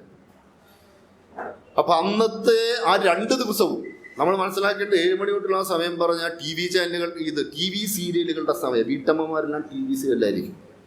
പക്ഷെ എന്നിട്ട് പോലും ആ ആഴ്ചയിലെ റേറ്റിംഗിൽ ഈ സീരിയലിലേക്ക് മറികടന്നുകൊണ്ട് കൈരളി TV ഒന്നാമത് എന്ന് പറഞ്ഞാൽ ഇതാണ് ആൾക്കാർ അധികം കണ്ടത്. എന്ന് മാത്രമല്ല, അതിൻ്റെ അടുത്ത ദിവസം നമ്മുടെ അമൃതാനന്ദമിയുടെ പ്രതിഷേധ സൂചകമായിട്ട് അമൃതാനന്ദമിയുടെ എല്ലാ വിദ്യാലയങ്ങൾക്കും അവധി പ്രഖ്യാപിച്ചു, പ്രതിഷേധിച്ചുകൊണ്ട് അവധി പ്രഖ്യാപിച്ചു. തിരുവനന്തപുരത്ത് നമ്മുടെ ഗാന്ധി പാർക്കിൽ നിന്ന് കൈരളിയുടെ ഓഫീസിലേക്ക് അമൃത ഭക്തരുടെ ഒരു ജാഥ പ്രതിഷേധ മാർച്ച് നടത്തി. ആ മാർച്ചിലാകെ പങ്കെടുത്തത് വെറും 50 പേരായിരുന്നു. അമൃതാനന്ദമിയുടെ സ്വാധീനത്തെ പറയാം, 50 പേരായിരുന്നു. മാത്രമല്ല അവരുടെ ജാഥ കഴിഞ്ഞ അവസാനം ഉദ്ഘാടനം ചെയ്ത ആരാണെന്ന് അറിയാമോ? ഉദ്ഘാടനം ചെയ്തത് PC ജോർജായിരുന്നു. വേറെ ആരും കിട്ടില്ല, PC ജോർജായിരുന്നു. മാത്രമല്ല അതിനു മുമ്പ് വേറെ കുറച്ചു കാലം മുമ്പ് വേറൊരു സംഭവം നടന്നിട്ടുണ്ട്, അറിയാലോ. ഒരു 2001 തോന്നുന്നു, അമൃതാനന്ദമിയുടെ ആശ്രമത്തിൽ നിന്നൊരു ഫ്രഞ്ച് വനിത താഴെ വീണ് അവര് മരിച്ചു, ദുരൂഹ സാഹചര്യത്തിൽ മരിച്ച്. ദേശാഭിമാനി ദിനപത്രമാണെന്ന് ശ്രീനി പട്ടത്താനൊക്കെ അദ്ദേഹമൊക്കെ അതിൽ വിവരങ്ങളൊക്കെ സഹായിച്ചു. ഇങ്ങനെ അമൃതാനന്ദമയി ആശ്രമത്തിൽ ദുരൂഹവർണ്ണങ്ങൾ ഏറുന്നു എന്ന് പറഞ്ഞൊരു വലിയൊരു വാർത്ത കൊടുത്തു. മാത്രമല്ല, അന്ന് ഈ അമൃതാനന്ദമയി മഠം 10 കോടി രൂപ ഒന്ന് മാപ്പ് പറയണം, അതോടൊപ്പം തന്നെ 10 കോടി രൂപ നഷ്ടപരിഹാരം നൽകണമെന്ന് ആവശ്യപ്പെട്ട് ദേശാഭിമാനിക്കെതിരെ കേസ് കൊടുത്തു. പക്ഷെ എന്തതിൻ്റെ ഒരു കുഴപ്പമെന്ന് വെച്ചാൽ, നമുക്ക് ഒരു കേസ് വന്നു കഴിഞ്ഞാൽ എന്ത് ചെയ്യണം? തെളിവ് വേണം. പല തെളിവുണ്ടോ? അപ്പം അവരുടെ ലേഖകൻ, റിപ്പോർട്ട് ചെയ്ത ലേഖകൻ അവിടുത്തെ പോലീസ് സ്റ്റേഷൻ മുഴുവൻ നോക്കി നടന്നു. മിക്കവാറും കേസുകളെല്ലാം പിൻവലിച്ചിരിക്കുന്നു, പലതും ഒത്തുതീർന്നിരിക്കുന്നു. സംഭവം ശരിയാണ്, ഒരു സംശയം വേണ്ട, പക്ഷെ തെളിയിക്കാൻ പറ്റില്ല. 10 കോടി രൂപ ദേശാഭിമാനി നഷ്ടപരിഹാരം വേണം. ദേശാഭിമാനി എന്ത് ചെയ്തു? ഉൾപേജിൽ മാപ്പപേക്ഷ കൊടുത്തു, മാപ്പ് പറഞ്ഞു, ഞങ്ങൾക്കിങ്ങനെ ഞങ്ങൾ ഖേദം പ്രകടിപ്പിക്കുന്നു പറഞ്ഞ് അങ്ങനെ ആ വിഷയം ദേശാഭിമാനി അവസാനിപ്പിച്ചു. അതിൻ്റെ തൊട്ടടുത്ത മാതാ അമൃതാനന്ദമിയുടെ പിറന്നാൾ ആഘോഷത്തിൻ്റെ അന്ന് കരുനാഗപ്പള്ളി തൊട്ട് അവരുടെ വള്ളിക്കാവ് ആശ്രമം വരെയുള്ള റോഡിൻ്റെ 2 സൈഡിലുമുള്ള ഇലക്ട്രിക് പോസ്റ്റുകളിലൊക്കെ മുന്നിൽ ദേശാഭിമാനിയുടെ ആ ഒരു ചെറിയ വാർത്ത വലിയ ഫുൾ പേജ് ഫോട്ടോസ്റ്റാറ്റ് എടുത്ത് ഇങ്ങനെ വെച്ചിരിക്കുകയായിരുന്നു. അന്ന് അമൃതാനന്ദമയി മഠത്തിൽ ഏതാണ്ട് 1000ങ്ങളാണ് അന്ന് ആ ഒരു പിറന്നാളിൽ പങ്കെടുക്കാനായി അവരുടെ വിശ്വാസികളെല്ലാം തന്നെ എത്തിയത്. 10,000 ആയിരക്കണക്കാണ്. പക്ഷേ ഈ ജോൺ ബ്രിട്ടാസിൻ്റെ ഈ ഒരു അഭിമുഖം വന്നതിൻ്റെ തൊട്ടടുത്ത അവരുടെ പിറന്നാളിന് അവരുടെ ചരിത്രത്തിലെ ഏറ്റവും ആള് കുറഞ്ഞ, അങ്ങോട്ട് ആരും തിരിഞ്ഞു നോക്കിയില്ല. അവർ വല്ലാത്ത ഒരു എന്താ പറയുക ആശയക്കുഴപ്പത്തിലായിരുന്നു. അവരത് കേസ് കൊടുത്തല്ലോ, ഇത് പിൻവലിപ്പിച്ചു. മൈത്രി ബുക്സ് ആ പുസ്തകം ട്രേഡ് വെല്ലിൻ്റെ വിശുദ്ധ നരകം എന്ന പുസ്തകം പബ്ലിഷ് ചെയ്തു. അതിനെതിരെ കോടതിയിൽ പോയി, കോടതി അത് സ്റ്റേ ചെയ്തു. ജോൺ ബ്രിട്ടാസിന്റെ അഭിമുഖം DC ബുക്സ് പ്രസിദ്ധീകരിച്ചു, അതിനെതിരെ കോടതിയിൽ പോയി. ഇതെല്ലാം തന്നെ അങ്ങോട്ട് തേച്ച് മാറ്റി കളയാനുള്ള എല്ലാ കാര്യങ്ങളും നടത്തി. പക്ഷേ ഇതിന്റെ വേറൊരു വശം എന്തെന്നാൽ, അത് ഞാൻ പറഞ്ഞു, ഇത്തരം കാര്യങ്ങൾക്കായി ഇറങ്ങിത്തിരിക്കുമ്പോണ്ടാവുന്നപ്പോൾ കൈരളി ചാനൽ എന്ന് പറഞ്ഞാൽ തൊട്ടടുത്ത ദിവസം ഇന്റർവ്യൂ വന്നതിന്റെ തൊട്ടടുത്ത ദിവസം എത്രയോ കാലമായിട്ട് നമ്മുടെ ബാങ്ക് എന്ന് പറഞ്ഞാൽ ധനലക്ഷ്മി ബാങ്കാണ്, അവർ പിന്മാറും. ധനലക്ഷ്മി ബാങ്ക് പറഞ്ഞു, ഇല്ല, ഇനി കൈരളിയുമായി യാതൊരു സാധനം. ഒരു കോർപ്പറേറ്റ് സ്ഥാപനമാണ്. കോർപ്പറേറ്റ് സ്ഥാപനത്തിന്റെ ഈ ധനവിനിയോഗം പൂർണ്ണമായിട്ടും തന്നെ ഒരു ദിവസം കൊണ്ട് ആ മെയിൻ ബാങ്ക് അവസാനിപ്പിക്കുക പറഞ്ഞു. അതുണ്ടാക്കാവുന്ന പ്രത്യാഘാതം ഉണ്ടാവും. അതുപോലെ പരസ്യം നൽകുന്ന ആൾക്കാരാരാണ്? പരസ്യദാതാക്കൾ. പല സെലിബ്രിറ്റികളും പറഞ്ഞില്ല, ഇനി കൈരളി ചാനൽ സഹകരിക്കില്ല. എല്ലാം കഴിഞ്ഞ് അപ്പോൾ അത് ലോക്സഭാ ഇലക്ഷന് തൊട്ട് മുമ്പായി സംഭവം നടക്കുന്നത്. ലോക്സഭാ ഇലക്ഷനായി. അപ്പൊ ഇത്തരം തട്ടിപ്പുകൾ നടന്നു കഴിഞ്ഞാൽ, തട്ടിപ്പുകൾ പിടിക്കപ്പെട്ടാൽ അതിനോടുള്ള ഏറ്റവും പ്രധാനപ്പെട്ട പ്രതിരോധം എന്താണ്? അടുത്ത ലോക്സഭാ ഇലക്ഷനിൽ പല മണ്ഡലങ്ങളിലും CPM തോൽക്കാനുള്ള കാരണങ്ങളിൽ ഒന്നായി ഈ ഇന്റർവ്യൂ ആണ് പല കേന്ദ്രങ്ങളും ചൂണ്ടിക്കാണിച്ചത്. അതെങ്ങനെയത് ആ ഇന്റർവ്യൂവിന്റെ, അതായത് ജോൺ ബ്രിട്ടാസും ആ ട്രേഡ് വെല്ലും കൂടി ഇന്റർവ്യൂ നടക്കുന്ന അതിന്റെ പോസ്റ്റർ വെച്ചാണ് BJPക്കാരും കോൺഗ്രസ്സുകാരും അന്ന് പ്രചാരണം നടത്തിയിരുന്നത്. അതിങ്ങനെ അമൃതാനന്ദമേ എന്ന മനുഷ്യ ദൈവത്തിനെതിരായി ആ ദൈവത്തെ അവഹേളിച്ചു എന്ന് പറഞ്ഞല്ല പ്രചാരണം. മറിച്ച് അമൃതാനന്ദമേ എന്ന അരേ സമുദായപ്പെട്ട സ്ത്രീയെ നിങ്ങൾ അവഹേളിച്ചു എന്ന് പറയുന്നത്. ഇതെല്ലാ തട്ടിപ്പുകാരും ഈ നമ്മുടെ ബാബാ രാംദേവ് ഇല്ലേ, ഈ ബാബാ രാംദേവ് ഒന്നും അടുത്ത ദിവസം ഇവിടെ വരുന്നുണ്ട് കേട്ടോ, RSS കൊണ്ടുവരുന്നുണ്ട്. അത് പോട്ടെ. ഈ ബാബാ രാംദേവിന്റെ തട്ടിപ്പുകൾ ഏറ്റവും ആദ്യം അത് പത്രസമ്മേളനം നടത്തി തുറന്നു പറഞ്ഞ ആരാണെന്ന് അറിയാം. അത് 2005 ഒരു പത്രസമ്മേളനം നടത്തി ബാബാ രാംദേവിന്റെ ഹരിദ്വാറിലുള്ള ആശ്രമത്തിലെ അവിടെയുള്ള പല ഔഷധങ്ങളിലും മനുഷ്യന്റെ അസ്ഥി, മൃഗങ്ങളുടെ അസ്ഥി ഇതെല്ലാം പൊടിച്ചു ചേർക്കുന്നുണ്ടെന്ന് ഈ വൃന്ദാകരാട്ട് CPM-ന്റെ അന്നത്തെ പോളിറ്റ് ബ്യൂറോ അംഗം വൃന്ദാകരാട്ട് പത്രസമ്മേളനം നടത്തി വെളിപ്പെടുത്തി. അതിന്റെ കാരണം മറ്റൊന്നുമില്ല, അവിടെ ഇവരുടെ ഈ ഔഷധ നിർമ്മാണശാലയിലെ തൊഴിലാളികൾ CI2-ന്റെ നേതൃത്വത്തിൽ സമരം തുടങ്ങി. അവിടെ ഇവർ ചൂഷണം ചെയ്യപ്പെടുന്നു, ഇവർക്ക് കൂലി കൊടുക്കുന്നു എന്നൊക്കെ പറഞ്ഞാണ് സമരം തുടങ്ങിയത്. അപ്പൊ അവർ നൽകിയ വിവരമാണ് ഇത്തരത്തിൽ അവിടെ വലിയൊരു തട്ടിപ്പ് നടക്കുന്നുണ്ടെന്ന് പറഞ്ഞ് ഞാൻ ഡൽഹിയിൽ ഒരു മാധ്യമപ്രവർത്തകനായി ജോലി ചെയ്യുന്ന കാലം അന്ന് വൃന്ദാകരാട്ട് ഇത് പറഞ്ഞതിന് പിന്നാലെ ഹിന്ദി മാധ്യമങ്ങൾ കൂട്ടത്തോടുകൂടി, ദൃശ്യമാധ്യമങ്ങളെല്ലാവരും കൂട്ടത്തോടുകൂടി ഈ ബാബാ രാംദേവിനെ സംരക്ഷിച്ചുകൊണ്ടും വൃന്ദാകരാട്ടിനെ എതിർത്തുകൊണ്ടും വലിയ രീതിയിലുള്ള ക്യാമ്പയിൻ തുടങ്ങി. എന്ന് പറഞ്ഞാൽ മുക്കിലും മൂലയിലും ചെന്ന് ആൾക്കാരുടെയൊക്കെ ഇങ്ങനെ ഇന്റർവ്യൂ എടുക്കുക, ചർച്ചകൾ എന്ന് പറഞ്ഞത് രാംദേവിനെ അവഹേളിക്കുന്നു അങ്ങനെ പറഞ്ഞ് കാര്യങ്ങൾ തുടങ്ങി. അന്ന് രാംദേവിന്റെ ഏറ്റവും വലിയ പ്രതിരോധം എന്തായിരുന്നു പറഞ്ഞു? രാംദേവിന്റെ 2 പ്രതിരോധമായിരുന്നു. ഒന്ന്, ഞാൻ പിന്നാക്ക ജാതിക്കാരനായത് കൊണ്ടാണ് എന്നെ ഇങ്ങനെ വേട്ടയാടുന്നത്. 2, വൃന്ദാകരാട്ടിന് പിറകിൽ ചൈനയാണ്. ഇത് നമ്മുടെ പരമ്പരാഗതമായ ഔഷധം, ആ പരമ്പരാഗതമായ ഭാരതീയമായ ഔഷധത്തെ ഇല്ലാതാക്കാൻ വേണ്ടി ചൈനീസ് കമ്പനികൾ കാശ് കൊടുത്ത് വൃന്ദാകരാട്ടിനെ കൊണ്ട് ഈ രീതിയിൽ ചെയ്യിപ്പിക്കുന്നു. ഇതേ ബാബാ രാംദേവ് പിന്നെ നിങ്ങൾക്കറിയാലോ, കോവിഡിന്റെ സമയത്ത് കൊറോണിൻ എന്ന് പറഞ്ഞ് ഒരു ഔഷധം തുടങ്ങി. ആ ഔഷധം WHO-യുടെ എല്ലാ ഈ സർട്ടിഫിക്കേഷൻ ഉണ്ടെന്ന് പറഞ്ഞ് കൊറോണിന്റെ ഉദ്ഘാടനം പറഞ്ഞ ബാബാ രാംദേവ് ഒരു വശത്തിരിക്കുന്നു, കേന്ദ്ര ആരോഗ്യമന്ത്രി ഹർഷവർദ്ധൻ തൊട്ടപ്പുറത്ത്, കേന്ദ്രമന്ത്രി നിതിൻ ഗഡ്കരി തൊട്ടപ്പുറത്ത്. ഈ 2 കേന്ദ്ര ക്യാബിനറ്റ് മന്ത്രിമാരെ വെച്ചുകൊണ്ടാണ് ബാബാ രാംദേവ് തന്നെ കൊറോണിൽ എന്ന ഔഷധം എന്ന് പറഞ്ഞ് ഒരു തട്ടിപ്പ് സാധനം പുറത്തിറക്കുന്നത്. എന്നിട്ട് WHO നിഷേധിച്ചില്ല, ഇത് തട്ടിപ്പാണ്, അങ്ങനെ ഒന്നിനും ഞങ്ങൾ അനുമതി കൊടുത്തിട്ടില്ലെന്ന് പറഞ്ഞു. ഈ IMA ഉൾപ്പെടെയുള്ള സംഘടനകൾ, ഡോക്ടർമാരുടെ സംഘടനകൾ ഇതിനെതിരെ രംഗത്ത് വന്നു.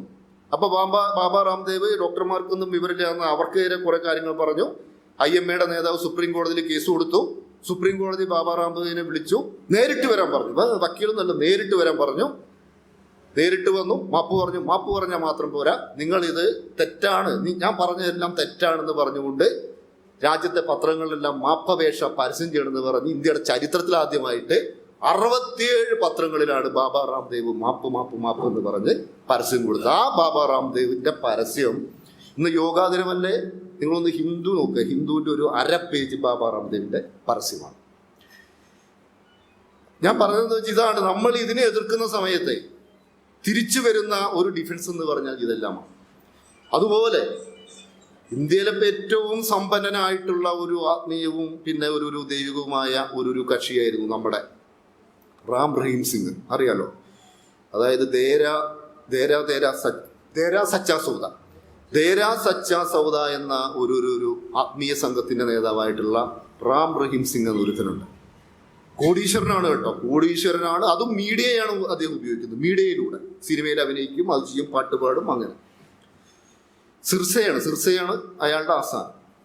അയാള് ഇന്ത്യൻ എക്സ്പ്രസ് ദിനപത്രം ഈ ഇന്ത്യയിലെ ഏറ്റവും സ്വാധീനമുള്ള 100 വ്യക്തികളുടെ പട്ടിക ഇറക്കിയപ്പോൾ അതിന് 98-ാമൻ ഇയാളായിരുന്നു റാം റഹീം സിംഗ്. അവിടുത്തെ വലിയ ആദ്യം കോൺഗ്രസുമായി ബന്ധപ്പെട്ട അമരീന്ദർ സിംഗിന്റെ ഒക്കെ അടുത്ത ആളായിരുന്നു. BJP വന്നതോടുകൂടി BJPയുടെ നരേന്ദ്രമോദിയുടെ ഒക്കെ അടുത്ത ആളാണ്. BJP സർക്കാരുകൾ ഗുജറാത്ത്, ഹരിയാന സർക്കാർ 5 കോടി രൂപയുടെ ഗ്രാന്റ് അനുവദിച്ചു. നരേന്ദ്രമോദി വേണ്ടപ്പെട്ട ആളാണ്. ഇലക്ഷൻ വന്നു കഴിഞ്ഞാൽ BJPക്ക് വേണ്ടിയിട്ട് സജീവമായി ആഹ്വാനങ്ങൾ നൽകും. അവിടുത്തെ ഒരു ദൈവമാണ്, ഉത്തരേന്ത്യയിലെ ഏറ്റവും സ്വാധീനമുള്ളൊരു ദൈവം. ഒരിക്കല് ഇയാളുടെ റാം റഹീം സിംഗിനെതിരെ 2 സ്ത്രീകൾ സിർസയിലെ ഈ 2 സ്ത്രീകൾ എന്ത് ചെയ്തു വെച്ചാൽ, ഞങ്ങൾ അതിക്രൂരമായ ബലാത്സംഗത്തിനിരയായി ഇദ്ദേഹത്തിനെതിരെ കേസെടുക്കണമെന്ന് ആവശ്യപ്പെട്ട് ഇന്ത്യൻ പ്രധാനമന്ത്രി, ആഭ്യന്തരമന്ത്രി, സുപ്രീം കോടതി ചീഫ് ജസ്റ്റിസ്, രാഷ്ട്രപതി, പഞ്ചാബ് മുഖ്യമന്ത്രി, ഹരിയാന മുഖ്യമന്ത്രി എന്ന് തുടങ്ങി ഒരുപാട് പേർക്ക് അവർ പരാതി കൊടുത്തു. ഒരു നടപടിയും ഉണ്ടായില്ല. പിന്നെ ഇതൊന്നും മാധ്യമങ്ങളിൽ വന്നില്ല. അപ്പോൾ അവസാനം അവരെന്ത് ചെയ്തു വെച്ചാൽ ഈ 2 സ്ത്രീകൾ ഒരു ദിവസം സിർസയിൽ എല്ലാ പത്രസ്ഥാപനങ്ങളും കയറി ഇറങ്ങി അവർക്കെല്ലാം തന്നെ അവരുടെ പരാതിയുടെ പകർപ്പും കൊടുത്തു, കാര്യങ്ങൾ പറഞ്ഞു. ഒരാൾ പോലും പബ്ലിഷ് ചെയ്തില്ല. പക്ഷെ അവിടുത്തെ പൂരാ സച്ച് എന്നൊരു സായാഹ്ന പത്രമുണ്ട്. പൂരാ സച്ച് എന്ന സായാഹ്ന പത്രത്തിൻ്റെ പത്രാധിപരായ രാംചന്ദ്ര ചക്രവർത്തി എന്ന അദ്ദേഹം പത്രാധിപരായ പൂരാ സച്ച് എന്ന സായാഹ്ന പത്രം ഒരു ദിവസം അത് അവരുടെ ലീഡ് സ്റ്റോറിയായി ഫ്രണ്ട് പേജിൽ അടിച്ചു. ഇതിനെ തുടർന്ന് പുറം ലോകം ഈ കാര്യം അറിയുകയും ചെയ്തു. ഇദ്ദേഹത്തിനെതിരെ കേസെടുത്തു, ഇദ്ദേഹത്തെ ശിക്ഷിച്ചു. ഇപ്പൊ ജയിലാണെന്ന് മാത്രമല്ല, ഇദ്ദേഹത്തിന് ഒരു റെക്കോർഡുണ്ട് കേട്ടോ. 7 വർഷത്തിനിടയിൽ ഇദ്ദേഹത്തിന് 17 തവണയാണ് പരോള് കിട്ടിയത്. അപ്പൊ അവസാനം വന്നപ്പോഴും അറിയും, നമ്മുടെ ദില്ലി ഇലക്ഷൻ ആയി കഴിഞ്ഞപ്പോൾ അപ്പൊ പരോള് കൊടുത്തു, വന്നു, എല്ലാവരും പറഞ്ഞു അതെ BJPക്ക് കൂട്ടിയിടം പറഞ്ഞു. ഹരിയാന ഇലക്ഷൻ ആയപ്പോൾ വന്നു. ഇലക്ഷൻ കാലമായി കഴിഞ്ഞാൽ വരും. അത് മാത്രമല്ല, ജയിലിനകത്ത് ഏതാണ്ട് 5 സ്റ്റാർ സൗകര്യങ്ങളൊക്കെ ഉണ്ട്. പക്ഷേ ഈ ഒരു സത്യം തുറന്നു പറയുകയും ഇത് ലോകത്തെ അറിയിക്കുക ചെയ്ത ആളുണ്ട്, രാംചന്ദ്ര ചക്രവർത്തി. അദ്ദേഹം ഇപ്പൊ നമ്മുടെ ഒപ്പം ഇല്ല. പൂരാ സച്ചിൽ ഈ വാർത്ത വന്നതിന്റെ അടുത്ത ദിവസം രാവിലെ അദ്ദേഹം വീട്ടിൽ നിന്ന് പുറത്തിറങ്ങിയപ്പോൾ അദ്ദേഹം വെടിയേറ്റ് മരിച്ചു. അദ്ദേഹത്തെ വെടിവെച്ചു കൊന്നു. ആ കൊലക്കേസിലും ശിക്ഷിച്ചു, ബലാത്സംഗ കേസിലും ശിക്ഷിച്ചു. ബലാത്സംഗ കേസിൽ ശിക്ഷിച്ച അന്ന് ഇദ്ദേഹത്തിന്റെ സിർസേന കോടതി പരിസരത്ത് ഏതാണ്ട് 10,000-ഓളം ആൾക്കാരെ ഇറക്കി. അദ്ദേഹത്തിന്റെ ഗുണ്ടാ സംഘത്തെ ഇറക്കി. പോലീസുമായി ഏറ്റുമുട്ടലുണ്ടായി. 35 പേരാണെന്ന് കൊല്ലപ്പെട്ടത്. 35 പേര്. ഞാൻ പറയുന്നത് വെച്ചാല് ഇവർക്കൊക്കെതിരെ സത്യസന്ധമായ രീതിയിൽ മാധ്യമ പ്രവർത്തനത്തിന് ഇറങ്ങിക്കഴിഞ്ഞാല് അതിന് സ്വന്തം ജീവൻ വരെ ബലി കൊടുക്കേണ്ട ഒരു സാഹചര്യമാണ് ഇപ്പോൾ ഉള്ളത്. കാഞ്ചി ശങ്കരാചാര്യരുടെ കാര്യം നിങ്ങൾക്കൊക്കെ അറിയാലോ. അദ്ദേഹം ഇതേപോലെ വലിയ തട്ടിപ്പ് നടത്തി മഠത്തിൽ പുറത്തു വന്നു, ജയലളിത പിടിച്ചകത്തു. എന്തൊക്കെ പറഞ്ഞാലും ജയലളിത അങ്ങനെ നല്ല കാര്യം. പക്ഷെ ആ കേസിനകത്ത് തമിഴ് മാധ്യമങ്ങളെല്ലാം ഒന്ന് ശക്തമായ രീതിയിൽ ആ വിഷയം ഏറ്റെടുത്തു. പക്ഷേ ആ കേസിലെ എല്ലാ സാക്ഷികളും കൂട്ടത്തോടെ കൂടുമാറി കാഞ്ചി ശങ്കരാചാര്യരെ കുറ്റവിമുക്തനാക്കി. ആസാറാം ബാപ്പു അടുത്ത ഇതേപോലുള്ള തട്ടിപ്പുകാരൻ. ബലാത്സംഗ കേസിൽ എന്ത് ചെയ്തു വെച്ചാൽ അതിനകത്ത് 2 സാക്ഷികളെ കൊലപ്പെടുത്തി. ഒരു മാപ്പ് സാക്ഷി ഉണ്ടായിരുന്നു. ആ മാപ്പ് സാക്ഷി പറയാനായി വന്നത്തെ ദിവസം ആ മാപ്പ് സാക്ഷിയെ വെടിവെച്ചു. മരിച്ചില്ല, രക്ഷപ്പെട്ടു. എന്തായാലും ആസാറാം ബാപ്പു ഇപ്പോൾ ജയിലിനകത്താണ്. പക്ഷേ ആസാറാം ബാപ്പുവും നമ്മുടെ നരേന്ദ്രമോദിയും കൂടി കെട്ടിപ്പിടിച്ച് നിൽക്കുന്ന ഒരു ഫോട്ടോ ഉണ്ട്. അപ്പൊ ഈ ആസാറാം ബാപ്പുവിനെ ശിക്ഷിച്ച അന്ന് എല്ലാ മാധ്യമ സ്ഥാപനങ്ങൾക്കും ഒരു നിർദ്ദേശം കൊടുത്തിരുന്നു, ഒരിക്കലും തന്നെ ആ ഫോട്ടോ കാണിക്കരുത്, ആ ദൃശ്യങ്ങൾ കാണിക്കരുത്. ജഗ്ഗി വാസുദേവിന്റെ കാര്യം അറിയാമല്ലോ. ജഗ്ഗി വാസുദേവിന്റെ ആശ്രമത്തിലെല്ലാം തന്നെ റെയ്ഡ് നടത്തി. അവിടെ സന്യാസിനിമാരെന്ന് പറഞ്ഞ കുറെ കുട്ടികളെ പാർപ്പിക്കുന്നു. അവരവരുടെ കുടുംബവുമായി ബന്ധപ്പെടാൻ സമ്മതിക്കുന്നില്ല. അങ്ങനെ ആ കുട്ടികളുടെ അച്ഛൻ കേസ് കൊടുത്തതിനെ തുടർന്ന് അവിടെ റെയ്ഡെല്ലാം നടത്തുമ്പോഴേക്കും എന്ത് ചെയ്തു, സുപ്രീം കോടതിയെല്ലാം സ്റ്റേ ചെയ്യാൻ പറഞ്ഞു. ജഗ്ഗി വാസുദേവ് കഴിഞ്ഞ ശിവരാത്രിക്ക് അവിടെ വലിയ ആശ്രമത്തിൽ, കോയമ്പത്തൂർ ആശ്രമത്തിൽ വലിയ ആഘോഷം നടക്കണം. ആ ആഘോഷം ഉദ്ഘാടനം ചെയ്തവരാണ് കേന്ദ്ര ആഭ്യന്തരമന്ത്രി അമിത്ഷാ. ആ ആഘോഷത്തിലെ വിശിഷ്ടാതിഥിയാരായിരുന്നു DK ശിവകുമാർ, കർണാടകത്തിലെ ഉപമുഖ്യമന്ത്രി DK ശിവകുമാർ. BJPക്കാരുണ്ട്, കോൺഗ്രസ്സുകാരുണ്ട്. എല്ലാ മാധ്യമങ്ങൾക്കും കോടിക്കണക്കിന് രൂപയുടെ പരസ്യം. 2 മാസം മുമ്പാണ് ഡൽഹിയിലെ പ്രസ് ക്ലബിൽ വെച്ച് 2 സ്ത്രീകൾ ഒരു പത്രസമ്മേളനം നടത്തി. ആ ആശ്രമത്തിലെ പഴയ അന്തേവാസികളായിരുന്നു. ഞങ്ങളെ അതിക്രൂരമായ രീതിയിൽ ബലാത്സംഗം ചെയ്തു എന്ന് പറഞ്ഞ് പ്രശാന്ത് ഭൂഷൺ ഉൾപ്പെടെയുള്ള ആൾക്കാരൊക്കെ അത് ട്വീറ്റ് ചെയ്തിരുന്നു. പക്ഷേ കേസെടുത്തില്ല, ആരും റിപ്പോർട്ട് ചെയ്തില്ല, യാതൊന്നും തന്നെ ഉണ്ടായില്ല. കാരണം ഒരു വശത്ത് അധികാര കേന്ദ്രങ്ങളെ പൂർണ്ണമായി ഒപ്പം നിർത്തുന്നു. അതോടൊപ്പം തന്നെ മാധ്യമങ്ങൾക്ക് പല മാധ്യമ ഉടമസ്ഥന്മാരും രാജാവിനേക്കാൾ വലിയ രാജഭക്തരാണ്. മറ്റവർക്ക് തന്നെ പരസ്യം കൊടുത്ത് ആ രീതിയിൽ ഒതുക്കി നിർത്തുന്നു.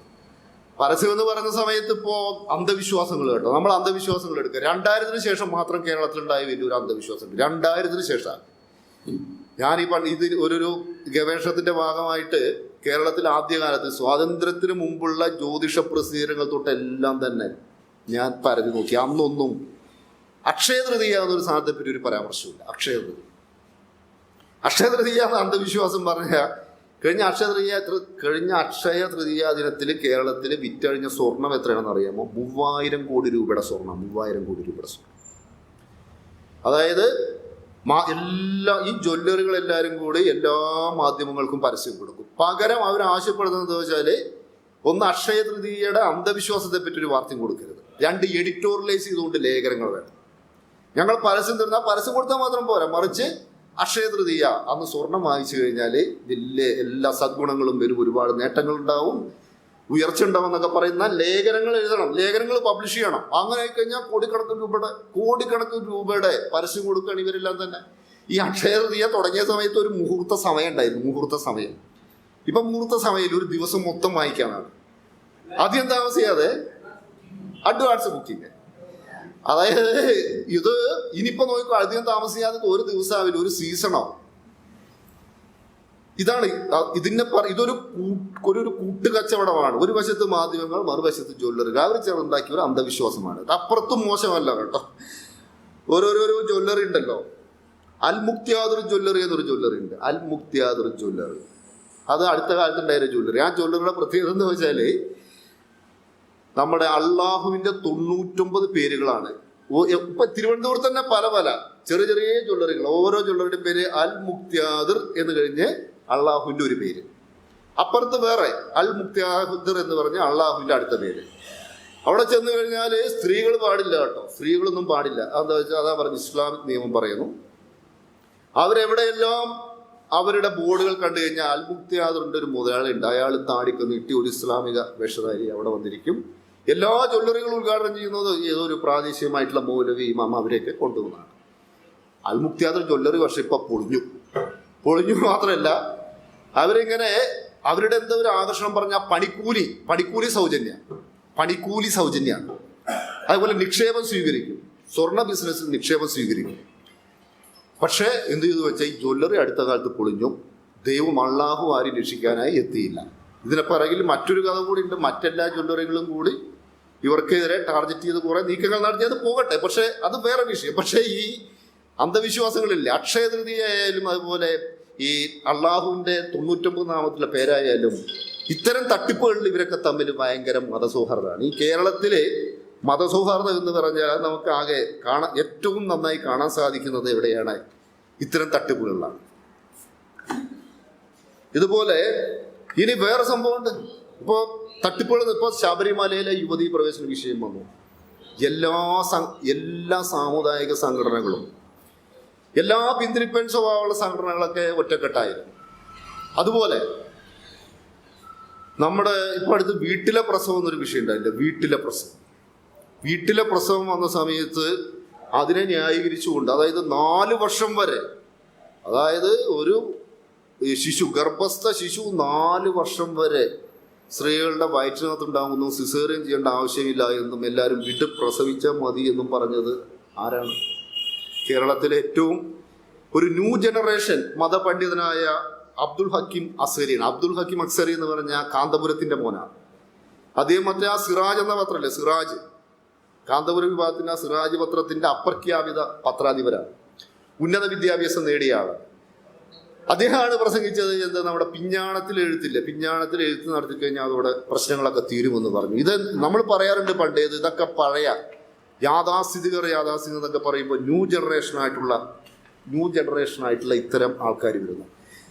അപ്പൊ ഇതിനകത്ത് ഇത്തരം വിഷയങ്ങൾ എങ്ങനെയാണ് നമ്മുടെ മാധ്യമങ്ങൾ കൈകാര്യം ചെയ്യുന്നത്? കാരണം വീട്ടിലെ പ്രസവം എന്ന വിഷയം നടന്നറിയാൻ ഒരു സ്ത്രീ മരിച്ചു, വീട്ടിൽ പ്രസവിക്കുന്ന ഒരു സ്ത്രീ മരിച്ചു. ഈ സംഭവം കഴിഞ്ഞ അടുത്ത ആഴ്ച നമ്മുടെ മുഖ്യമന്ത്രി പിണറായി വിജയൻ വടകര ഈ സംഭവം നടന്നതിന്റെ തൊട്ടടുത്ത ഒരു സ്ഥലത്ത് വടകരയിൽ ഒരു സർക്കാർ ആശുപത്രിയുടെ ഒരു അഡീഷണൽ ബ്ലോക്കിന്റെ ഉദ്ഘാടനം നടത്താൻ വേണ്ടി അവിടെ പോയി. അവിടെ വെച്ച് അദ്ദേഹം ഈ വിഷയത്തെ പറ്റിയാണ് പ്രസംഗിച്ചു.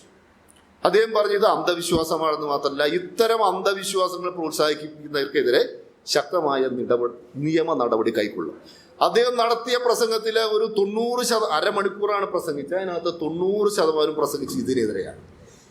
ഞാൻ അടുത്ത ദിവസത്തെ 12 മലയാള പത്രങ്ങൾ നോക്കി. 12 ഇത് എങ്ങനെയാണ് ഈ വിഷയത്തെ നമ്മുടെ മാധ്യമങ്ങൾ കൈകാര്യം ചെയ്തത്? 12 മലയാള പത്രങ്ങൾ നോക്കി. 11 മലയാള പത്രങ്ങളും മുഖ്യമന്ത്രി പറഞ്ഞതിന് ഒരു വരി പോലും കൊടുത്തു. അവരെല്ലാം കൊടുത്ത വാർത്ത എന്തെന്നാല് ഈ വടകരയിലെ ഈ പരിപാടിയിൽ മുഖ്യമന്ത്രി പ്രസംഗിക്കുമ്പോൾ അവിടെ ആള് കുറവായി. സാധാരണ ഒരു മുഖ്യമന്ത്രി പ്രസംഗിക്കുമ്പോൾ ആൾക്കാരുണ്ടാവുക, അവിടെ ആള് കുറഞ്ഞു പോയി.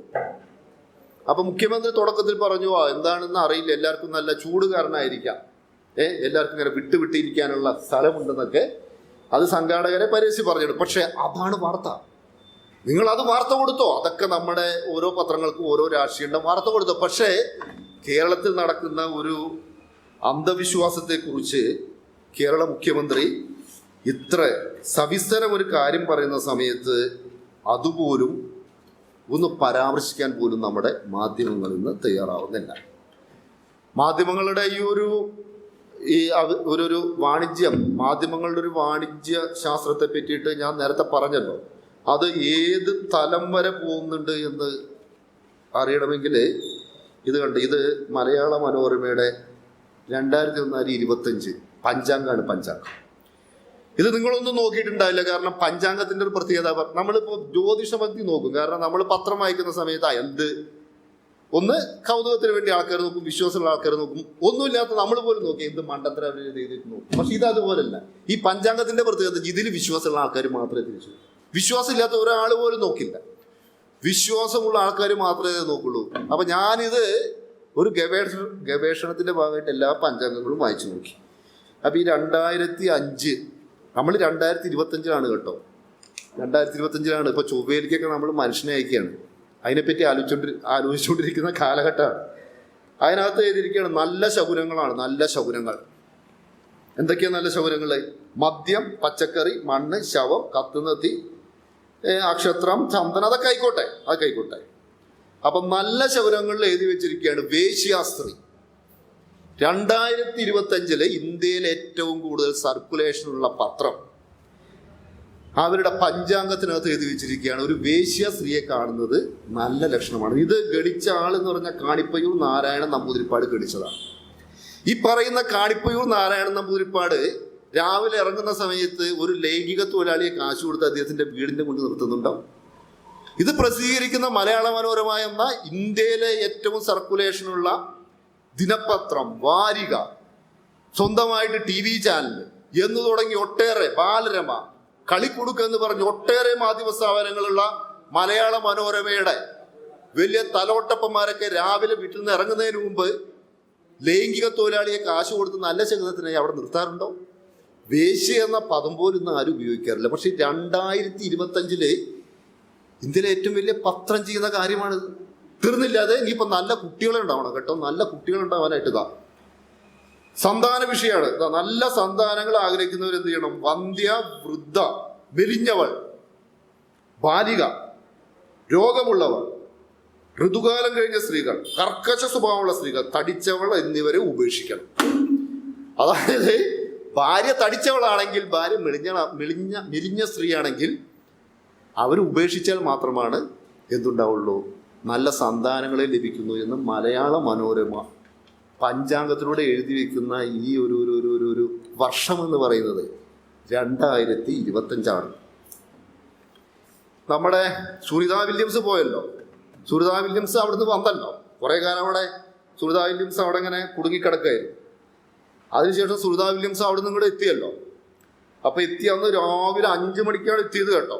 രാവിലെ 5 മണിക്കാണ് സുനിത വില്യംസ് എത്തിയത്. രാവിലെ 5:03 കേട്ടോ. മലയാള മനോരമ ഓൺലൈനിൽ വന്നൊരു വാർത്തയാണ്. എന്താ അറിയോ? ഗണപതി ഭഗവാൻ എനിക്കൊപ്പം ഗീതയും സമോസയുമായി ബഹിരാകാശത്ത് പോയ സുനിത. ഇതാണ് അവരുടെ തലക്കെട്ട്. അതായത് ഗണപതി ഭഗവാൻ എനിക്കൊപ്പുണ്ട് എന്ന് സുനിത വില്യംസ്. അപ്പൊ നമ്മൾ തോന്നുന്നത് വന്നു കഴിഞ്ഞ് പെട്ടെന്ന് ഇവർക്ക് ഞാൻ അതിശിച്ചു പോയെന്ന് വെച്ചാൽ സുനിത വില്യംസ് വന്ന് ഇത്ര പെട്ടെന്ന് എങ്ങനെ ഇവർക്ക് ഇന്റർവ്യൂ കൊടുക്കുന്നത്. അപ്പോഴായിരുന്നു 2016 NDTVക്ക് കൊടുത്തൊരു ഇന്റർവ്യൂവിൽ പറഞ്ഞ കാര്യമാണ് എന്ത്, പുതിയ വാർത്ത എന്ന രീതിയിൽ ഈ രീതിയിൽ എഴുതി വെച്ചിരിക്കുന്നത്.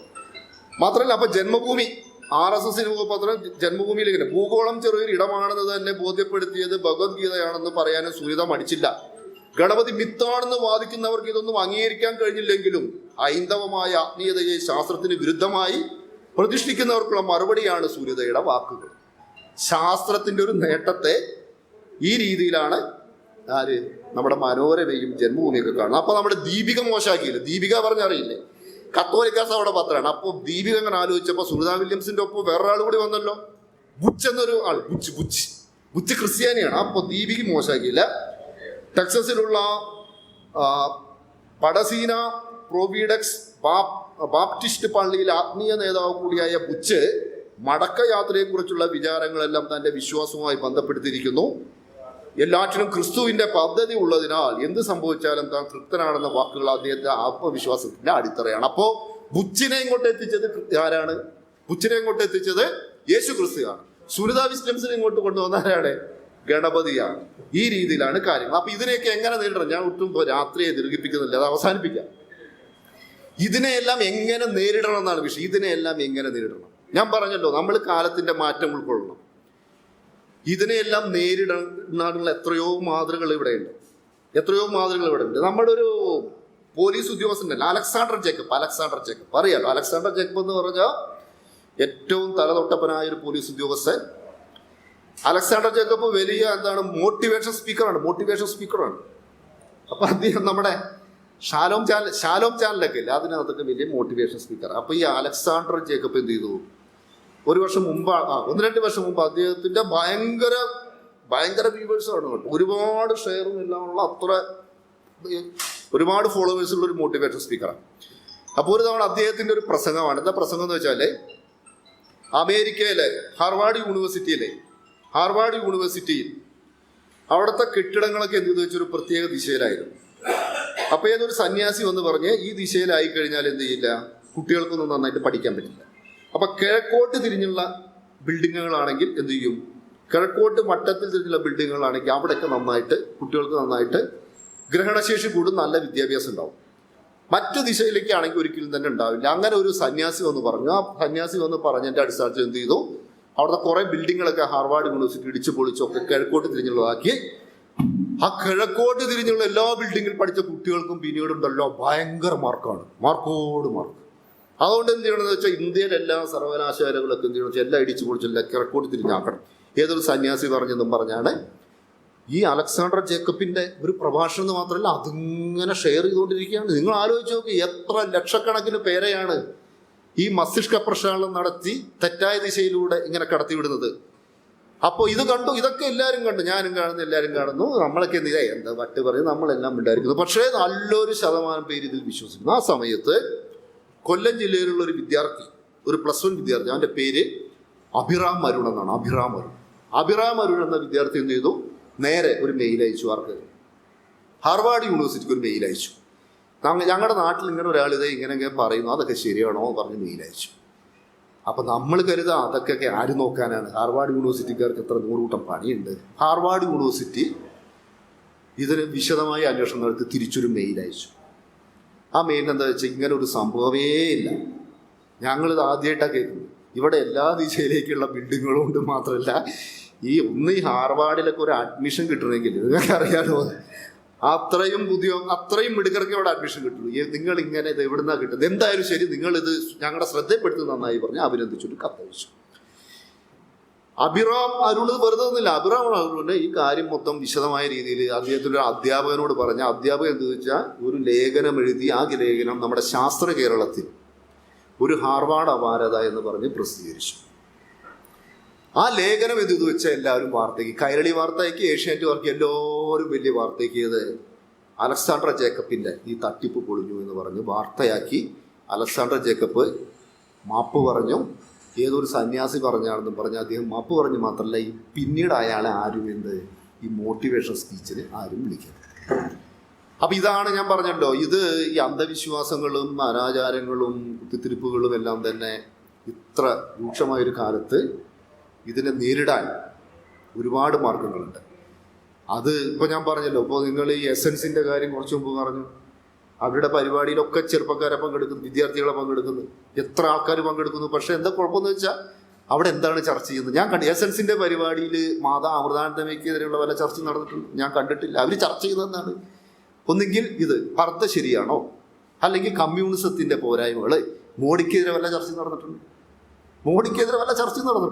മോഡിക്കെതിരെ വല്ല വീഡിയോ രവിചന്ദ്രൻ നടത്തിയിട്ടുണ്ടോ? ഞാൻ കണ്ടിട്ടില്ല. അപ്പോൾ ഇതിലൊക്കെ താല്പര്യമുള്ള ആവേശമുള്ള ഒരുപാട് പേര് ചെറുപ്പക്കാർ തന്നെ നമ്മുടെയൊക്കെ ഇടയിലുണ്ട്. നമ്മളത് മനസ്സിലാക്കണം. ചെറുപ്പക്കാർക്കിടയിൽ വേടം വന്നൊരു സ്ഥലത്തൊരു പാട്ട് പാടുന്ന സമയത്ത് അവിടെ കൂടുന്നവരൊക്കെ ബിലോ 25 ആണ്. വേടൻ്റെ ഓരോ വരികളും ഞാൻ പറയും ഇതൊരു പക്ഷേ താൽക്കാലികമായ ഒന്നായിരിക്കാം. പക്ഷെ ഞാൻ പറയുന്നത് ആ സാധ്യതകളുണ്ട്. ആ സാധ്യതകളെ നമ്മൾ ശരിയായ രീതിയിൽ വിനിയോഗിക്കണം.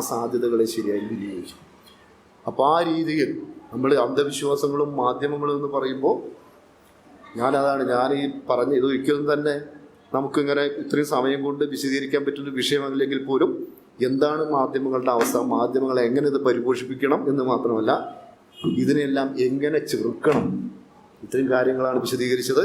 അപ്പോൾ എനിക്കിങ്ങനെ ഒരു അവസരം തന്നതിൽ വളരെ സന്തോഷം. നന്ദി, നമസ്കാരം.